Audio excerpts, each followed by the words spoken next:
We're seeing a convergence of HR and marketing, especially in talent acquisition. So I love it as a marketer that HR uses terms like talent pipeline and hiring funnel. I think that's great. So I'm here to share a couple perspectives on filling the funnel.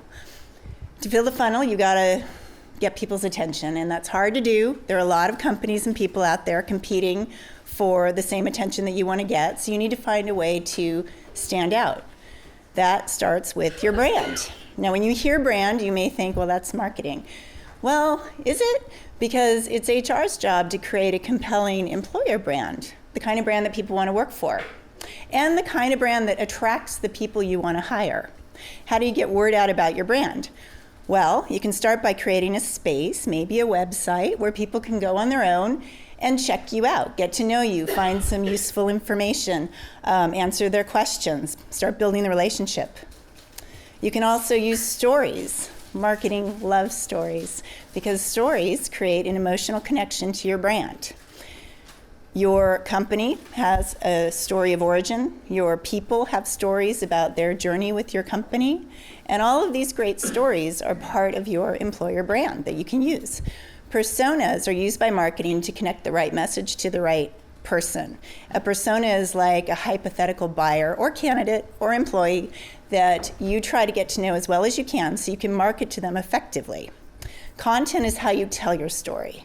It can be anything. It can be a job description or a blog post, but you want to know your target audience and understand their content preferences. That's where your persona research comes in.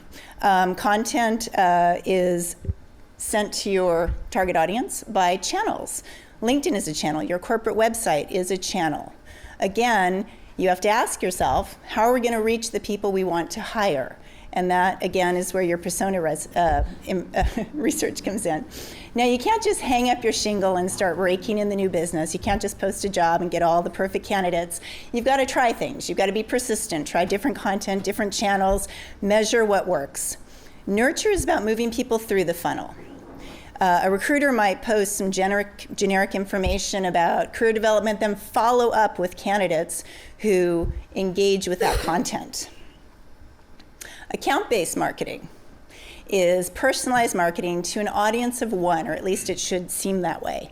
What you're doing is you're building a relationship so that you're right there with the perfect offer when the person or the business is ready to make a change. People are on a journey with your company. There is an employee journey and a candidate journey, a customer journey, a buyer journey. There are all these journeys. But understanding the journeys and mapping them is going to help you create a more positive and engaging brand experience. And it doesn't matter if we're talking about customers or employees. To create a positive brand experience, you need to ask, what do people want, need, and expect at each stage of their journey with your company? You're looking for those moments that matter. Which brings us to engagement. That's a hot topic for HRM for marketing. Now, marketing's kind of lucky. We can measure engagement in terms of what people actually do. What do they click on? What do they download? What do they buy? These are great. But you can actually use these things for candidates as well, which is why talent pipeline automation solutions tend to track digital footprint.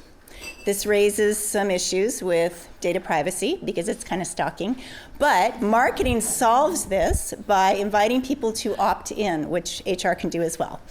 Marketing tells stories, but we try to back up those stories with relevant facts and figures, and we put a little woo on it. So if you're talking about a KPI like time to hire, that's interesting, mostly for HR, but it's not as powerful as cost of empty seats. Marketers hate surprises. So they're not sitting around waiting for the big shoe to drop. They are looking at the data every day to see what's working and what's not working and where they need to course correct. Customers are your best marketers. This is known. Employees should be your best brand evangelists. So do you know who your most passionate employees are? You might want to reach out to them and involve them in creating this great employer brand. All of these topics are part or should be part of a strategy, a brand strategy. And you need the strategy to make sure that you focus your time and attention in the most impactful areas. So, stop telling people about your business and your open positions. Everyone's doing that. Instead, take this opportunity to put on your marketing pants and sell your brand experience. Thank you.